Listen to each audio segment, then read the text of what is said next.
Bien, bonjour à tous, merci de regarder cette vidéo. Dans cette vidéo, je vais te présenter donc ce coffret électrique qui est dans une installation ancienne.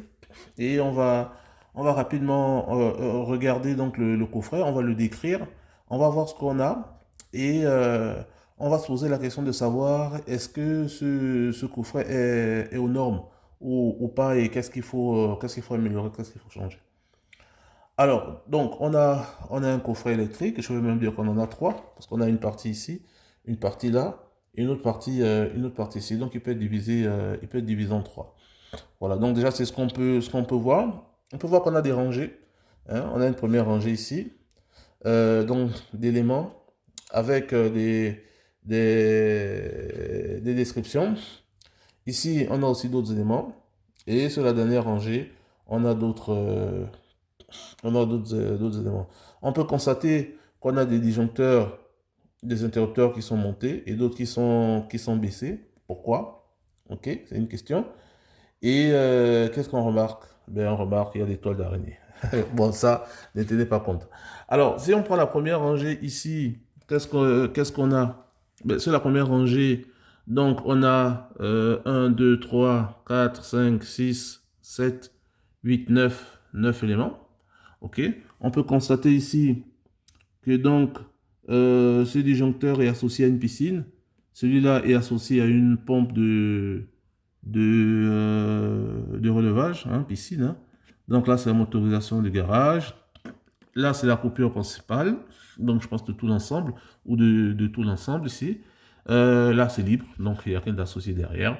Ici, lumière extérieure. Et là, lumière ensemble garage. Voilà. Donc, on peut constater ça. Euh, Ici, nous avons un télérupteur. Ici, c'est un télérupteur. On peut clairement le dire, c'est un télérupteur. Vous voyez, lorsque j'appuie sur le bouton, vous voyez, il bouge. Voilà, donc c'est un télérupteur. Voilà. Donc, il a une bobine qui fonctionne en 200, vous voyez, en 230 volts. OK. Et lorsqu'elle est excitée, elle ferme le contact. Voilà, donc là, on a un télérupteur. Voilà. Donc ici, on a un vide. Et on peut déjà remarquer que ici, c'est libre, c'est très bien, c'est baissé. Ici, lumière extérieure, c'est baissé. Bon, ça veut simplement dire que c'est à l'arrêt. Après, ici, on a coupure générale, ok? Mais c'est au milieu. Souvent, on est habitué à voir quoi? Souvent, on est habitué à voir le disjoncteur de tête ou l'interrupteur de tête, fait en tête, en première position. Or là, on l'a au milieu, ce qui est assez surprenant, ce qui est assez surprenant. Donc ça, c'est par exemple une chose, si on veut bien faire, qu'on va décaler. Voilà. Et on voit que c'est du 40 ampères avec protection à 30 milliampères, ce qui est parfait. Voilà. Donc lui, on peut clairement le décaler et voilà. Et donc modifier l'emplacement donc des disjoncteurs, des interrupteurs et avoir donc notre interrupteur principal et le reste les disjoncteurs vers les départs. Voilà. Après, le fait d'avoir un vide ici ouvert, c'est pas bon parce je sais pas si vous voyez, on a accès au fil. Quelqu'un peut mettre le doigt, peut mettre un tournevis, peut mettre un stylo. C'est pas bon. Il aurait fallu fermer ici. Voilà. Donc ça, c'est des choses qu'on peut dire. Sur le deuxième, ici, sur la deuxième rangée, donc on a, qu'est-ce qu'on voit ici? Qu'est-ce qu'on voit? Qu'est-ce que je peux vous montrer? Voilà. On a des C32, on a C32N, on a C16, on a du 16 ampères, on a du 16 ampères, voilà. On a ici prise courant. En fait, tout ici, c'est prise courant. OK? Qu'est-ce qu'on peut dire? Ben, on peut dire que ce n'est pas très précision, parce qu'on ne sait pas, est-ce que c'est des prises de chambre, est-ce que c'est des prises de cuisine, de couloir, de quoi s'agit-il en fait? Donc la description ici n'est pas très claire. Voilà, la description n'est pas très claire. Et on a combien d'appareillages? On en a un 2 3 4 5 6. On en a 7. Voilà, donc il y en a 7. C'est pas mal. Et on n'a pas d'interrupteur différentiel en tête de ligne. Voilà.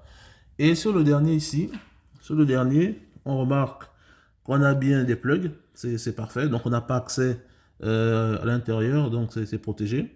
Et on voit ici qu'on a un C16 hein, pour tout ce qui est radiateur garage. On a radiateur salle de bain et on a radiateur cuisine et chauffe-eau. Voilà, tout ça c'est à l'arrêt et on n'a pas de d'interrupteur différentiel principal. Voilà, sur cette rangée. Donc on peut se dire que c'est ce premier-là qui gère la coupure principale. Voilà, donc c'est cette coupure principale qui gère tout le tableau. C'est dire ça, on peut clairement déduire donc que l'installation n'est pas conforme. Hein, l'installation n'est pas conforme, du moins pour une habitation, parce que la norme c'est un différentiel pour 8 maximum disjoncteurs derrière. Or là, si lui il est le principal, on a noté ici qu'on en avait 7, on en a 7. Et là en dessous, on en a 4. Donc on va avoir 7, 7, 14 plus 4, 18, quasiment presque 20. Ce n'est pas possible. Donc ce n'est pas aux normes. Voilà. Donc ça, par exemple, c'est un élément qu'il faudra reprendre. C'est un tableau qu'il faudra reprendre. Ce sera très facile. Hein. Ce sera très facile. Il faudra repérer donc chaque disjoncteur à quoi il correspond. Les prises, les chambres, voilà, le radiateur cuisine, tout ça c'est déjà identifié. Et ensuite, maintenant, regarder par rapport aux puissances des appareillages. Okay, faire donc un bilan de puissance pour pouvoir derrière décider qui va aller sur quelle rangée avec quoi et ainsi calibrer nos disjoncteurs différentiels et choisir en fonction de ce qu'il y aura derrière. Voilà. Et là, c'est clairement quelque chose qui sera à refaire. Et le refaire ne va pas prendre, je pense pas qu'il prendra trop de temps. Hein. Le refaire ne va pas prendre trop de temps. On peut réutiliser le même boîtier. C'est vrai que tout est accessible. On peut réutiliser le même boîtier, décaler celui-là ici, disjoncteur différentiel. Ici, ajouter un disjoncteur différentiel. Ici, ajouter un disjoncteur différentiel. Et puis, utiliser tout ce qui est vide. Après, en matière de prise, associer des prises ensemble. Voilà. Par exemple, prise extérieure, prise, je sais pas moi, associer des prises ensemble pour essayer d'avoir un peu plus de place. Après, pour les éléments qui ne fonctionnent pas, bon, on peut simplement les retirer si d'aventure, ils ne fonctionneront plus jamais. Voilà. Donc voilà ce que je voulais partager avec vous, hein, ce tableau-là, qui mérite d'être repris, qui mérite d'être euh, mis aux normes électriques actuelles.